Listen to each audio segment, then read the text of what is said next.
आपण पाहत आहात सुपरफास्ट 24 तास न्यूज, बातम्यांचा खरा वेग। तरुण मित्रमंडळ गौतमनगरच्या वतीने नवनिर्वाचित नगरसेवक मिलिंद बामणीकर, सागर गंगाळे यांचा भव्य सत्कार गौतमनगर येथे करण्यात आला। परभणी शहर महानगरपालिका निवडणुकीत प्रभाग क्रमांक 13 मधून अपक्ष म्हणून निवडून आलेले हे दोन्ही उमेदवार यांचा तरुण मित्रमंडळ गौतमनगरच्या वतीने व सर्व मित्रपरिवाराच्या वतीने विशेष मैत्रीपूर्ण सत्कार करण्यात आला। परभणी शहराच्या सामाजिक क्रीडा या क्षेत्रात त्यांनी उल्लेखनीय आजपर्यंत काम केले आहे। आंबेडकरी चळवळीचे केंद्र असणाऱ्या गौतमनगर येथे त्यांचा हा विशेष सत्कार या सर्व मित्रपरिवाराच्या वतीने करत त्यांना पुढील कार्यासाठी यावेळी शुभेच्छा देण्यात आल्या।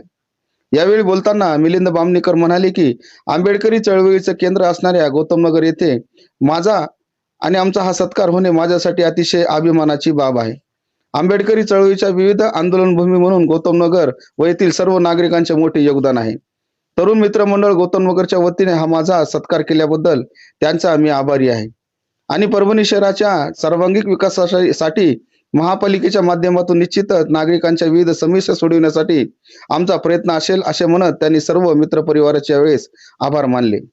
या प्रसंगी नवनिर्वाचित नगरसेवक आकाश लहाने, सुधीर कांबळे, उमेश लहाने, धीरज कांबळे, चंद्रकांत लहाने, संजय लहाने, भीमराव लहाने, निलेश गायकवाड, संगपाल लोखंडे, कैलाश कांबळे, मामूल वाकडे, श्याम लहाने, रामेश्वर खंदारे उपस्थित होते।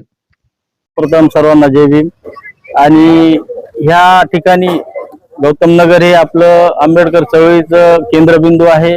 इथून सर्व गोष्टी आपल्या आंदोलनाला सुरुवात होती आणि मला एक वेगळ्या प्रकारची आम्हाला सर्वांना ऊर्जा मिळाली आहे की या ठिकाणी गौतमनगर मध्ये आमचा यथोचित सन्मान या ठिकाणी करण्यात आलेला आहे। त्याबद्दल मी सर्व आपल्या गौतमनगर वासियांचे या ठिकाणी मी आभार व्यक्त करतो। जय भीम।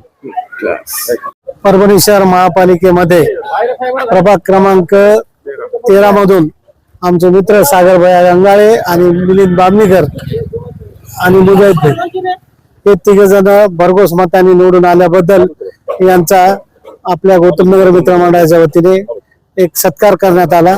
त्याबद्दल तिघांचे आभार।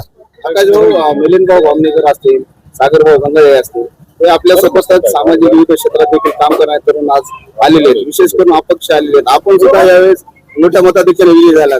एकंदरीत आपल्यासारख्या तरुणांवर परभणी शहराच्या महानगरपालिकेच्या माध्यमातून विकासाची एक धुरा पडलेली। या निमित्ताने काय सांगाल, हा आनंदाचा क्षण साजरा करतायत? सध्याला मोठमोठे संकट असताना सुद्धा चांगले तरुण निवडून आलेले आहेत। या अनुषंगाने सगळ्यात चांगलं काम करण्याचा सगळ्यांचा हेतू आहे आणि पुढील 5 वर्षामध्ये भरघोस कामे होतील।